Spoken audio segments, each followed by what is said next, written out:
much. Well, it's a great pleasure to rise to make some remarks in relation to this debate following question time, and there were questions in relation to the economy and on the recent Voice referendum, and I think it is regrettable that the Voice referendum went the way that it did. I think it would have been much better if there had been a process which could have maximised the centre ground.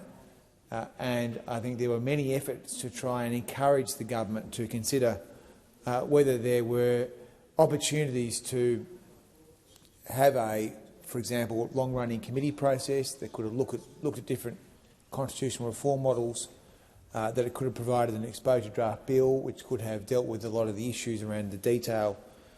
And I think ultimately, though, the problem with this process was that the government was never wanting to entertain any compromises at any point in time.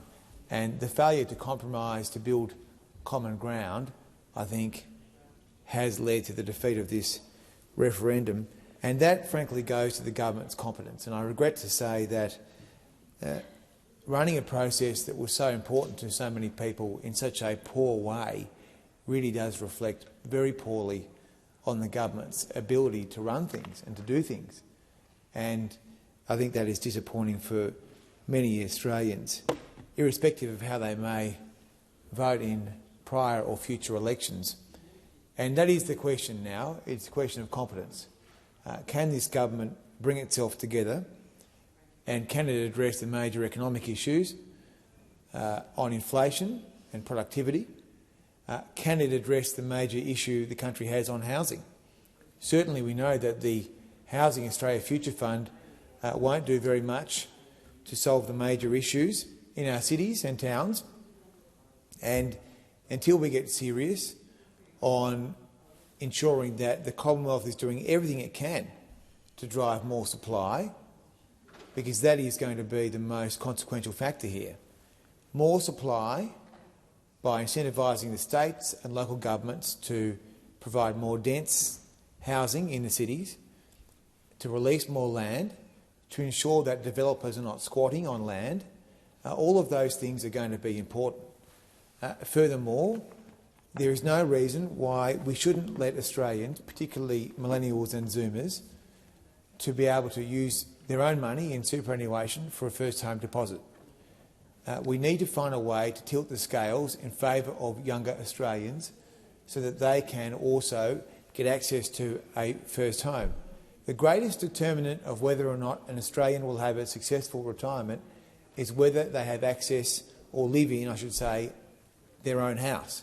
If you are a retired renter, you will by definition have a much tougher retirement than someone that owns their own house. So putting home ownership on the agenda should be the number one priority for the government, alongside combating high inflation, persistently high inflation, much higher than our competitors, and flagging productivity.